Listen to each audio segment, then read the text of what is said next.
বিসমিল্লাহির রহমানির রহিম। আসসালামু আলাইকুম প্রিয় শিক্ষার্থীরা, আশা করি তোমরা সবাই ভালো আছো। আমরা আজকে লেসন 1 ইন দ্য ক্লাসরুম, আমরা এই টপিক নিয়ে আমরা ডায়লগটা সুন্দরভাবে প্রথম ক্লাসে আমরা সমাধান করে দিয়েছিলাম। একজন শিক্ষিকা একজন ক্লাসরুমে এসে শিক্ষার্থীর সাথে কি কি বিষয়ে আলাপ আলোচনা করছিল। তো প্রিয় শিক্ষার্থীরা, আমরা এখন বি নাম্বারটা সলিউশন করব। এখানে আমাদেরকে বলছে read the conversation and act it out in pairs. Discuss this question with your partner. মানে তুমি তোমার পার্টনারের সাথে জিজ্ঞাসা করো। আমাদের বি নাম্বার অ্যান্সারটা, what does the teacher ask the students to do. মানে শিক্ষক শিক্ষার্থীদেরকে কি করতে বলছিল। তো আমাদের শিক্ষক আমাদেরকে বলছিল, please remember to bring your English book everyday. দয়া করে তোমরা প্রতিদিন ইংরেজি বইটি আনবে। And speak English with me and with your classmates. এবং আমার সাথে এবং তোমার সহপাঠীর সাথে ইংলিশে কথা বলার চেষ্টা করবে। এখানে আমাদেরকে বলছে। আর সি নাম্বার আমাদের অ্যান্সারগুলো বলছে, নাও অ্যান্সার দিস কোয়েশ্চেন। মানে এই do you speak English with your teacher, if you do, when and how often.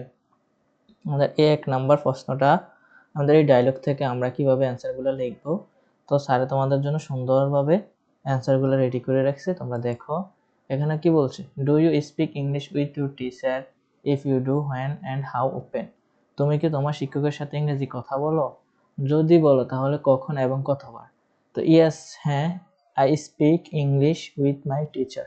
আমি আমার শিক্ষকের সাথে ইংরেজিতে কথা বলি। I speak English drawing the English class everyday. আমি প্রতিদিন ইংরেজি ক্লাসের সময় ইংরেজি বলি। তারপর 2 নাম্বার আমাদেরকে বলছে, do you speak English with your friends and classmate, how open. তুমি কি তোমার বন্ধু এবং সহপাঠীর সাথে ইংরেজিতে কথা বলো, বা কতবার বলো আর কি, কখন বলো। Yes, I sometimes speak English with my friends and classmate. We practice speaking English drawing group discussion and presentation. হ্যাঁ, আমি মাঝে মাঝে আমার বন্ধু সহপাঠীর সাথে ইংরেজিতে কথা বলে এবং গ্রুপ আলোচনা উপস্থাপনার সময় ইংরেজি চর্চা করি। তারপর 3 নাম্বার আমাদেরকে বলছি, if you speak English outside the class, where do you speak it. যদি তুমি শ্রেণীকক্ষের বাইরে ইংরেজি বলো তাহলে কোথায় বলো। I speak English outside the class in the different place such as in the library, at home and in the playground with my parents.